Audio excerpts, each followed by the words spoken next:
अब question number 9 में आ जाओ। क्वेश्चन नंबर 9 क्या बोल रहा है, इसको थोड़ा ध्यान से देखो। ये जेईई मेंस 2006 का क्वेश्चन है, तो मेंस का क्वेश्चन है तो ज़्यादा टफ नहीं है। इसमें क्या बोल रहा है, if A and B are the square matrices, A और बी स्क्वायर मैट्रिसेस है of size N cross N, N by N order का, such that A square minus B square is equal to A minus B into A plus B, then which of the following will be always true. 2006 का question है, JEE mains का है, तो single correct option होगा। तो कौन सा true है, तो ये तो सीधे फॉर्मूला बेस्ड क्वेश्चन है, इसमें कोई दिमाग तो खर्च हो नहीं रहा है। गिवन क्या है, यहाँ पे मैं लिख रहा हूँ, देखो यहाँ पे गिवन है हमारे पास A square minus B square is equal to A minus B into A plus B. ठीक है ना बच्चे, समझ में आ रहा है, दिख रहा है ना।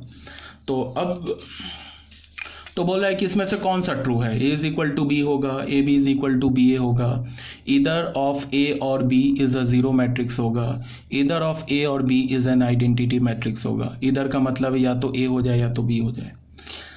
अब तुम ऐसे देखो, गिवन तो ये है, ठीक है ना। इसको मैंने कैसे सॉल्व किया, इसको मैंने ए स्क्वायर माइनस बी स्क्वायर बोल दिया, इसको मल्टीप्लाई कर दिया, तो ये ए स्क्वायर प्लस ए बी हो गया, ये माइनस बी ए हो गया, ये माइनस बी स्क्वायर हो गया। ठीक है ना। अब तुम देखो ये बी स्क्वायर कैंसिल हो गया। कैंसिल ऐसे करने का मतलब इसको हम इधर ले गए तो ये प्लस बी स्क्वायर हो गया, minus B square plus B square मिलकर नल मैट्रिक्स हो गया। ठीक है ना। ये नंबर नहीं है कि मैं ऐसे बस माइनस बी स्क्वायर और माइनस बी स्क्वायर को मैं उड़ा दूंगा, ऐसा कोई बात नहीं है। ठीक है ना। ए स्क्वायर कैंसिल हो गया, तो यहाँ से हमें क्या पता चला, ए बी माइनस बी ए बराबर नल, तो यहाँ से हो गया ए बी बराबर बी, हो गया ये सॉल्व। ये हमेशा ट्रू होगा, मतलब ए एंड बी कम्यूट करेगा, तो बी ऑप्शन हो गया। ठीक है। अब आ जाओ क्वेश्चन नंबर 10 में। क्वेश्चन नंबर 10 में क्या बोल रहा है, इसको थोड़ा ध्यान से देखो। इसमें बोल रहा है let A and B be two symmetric matrix of order 3। A और बी जो है हमारे पास दो सिमेट्रिक मैट्रिक्स है 3 ऑर्डर का। स्टेटमेंट 1 में क्या है, A into B A plus A B into A are symmetric matrix. ये और ये सिमेट्रिक होगा कब, जब ए एंड बी दो सिमेट्रिक मैट्रिक्स है।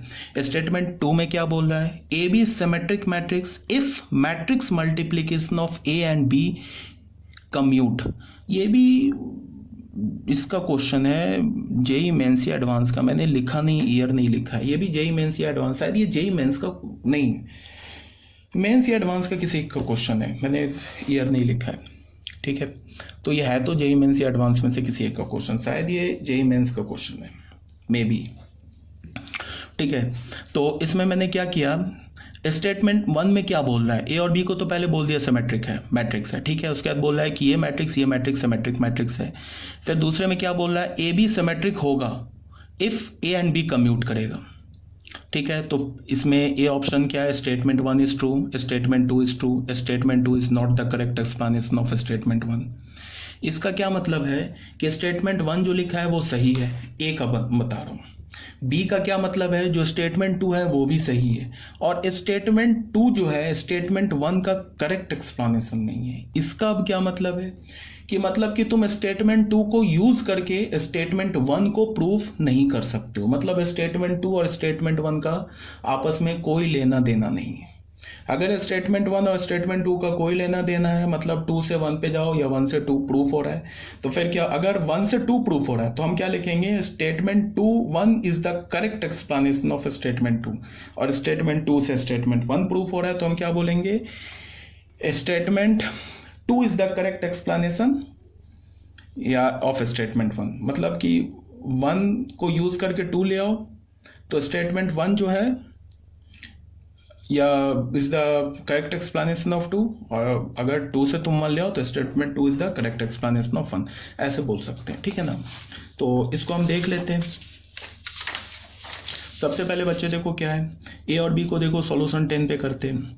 ए और बी को क्या बोल रहा है, सिमेट्रिक है, तो ए क्या हो जाएगा, ए ट्रांसपोज, बी क्या हो जाएगा, बी ट्रांसपोज। अब क्या बोल रहा है, स्टेटमेंट 1 की बात कर रहे हैं, ये पहले देखें कि ट्रू भी है या फॉल्स है, ये क्या है। ऐसे ही स्टेटमेंट लिखे हैं, देखो statement 1 is true, statement 2 is false, statement 1 is false, statement 2 is true. उसके बाद नेक्स्ट में क्या लिखा है, statement 1 is true, statement 2 is true, statement 2 is a correct explanation for statement 1। इसका क्या मतलब है कि 1 को तुम यूज करके ना 2 प्रूफ कर सकते, मतलब 2 को यूज करके स्टेटमेंट 1 प्रूफ कर सकते हो।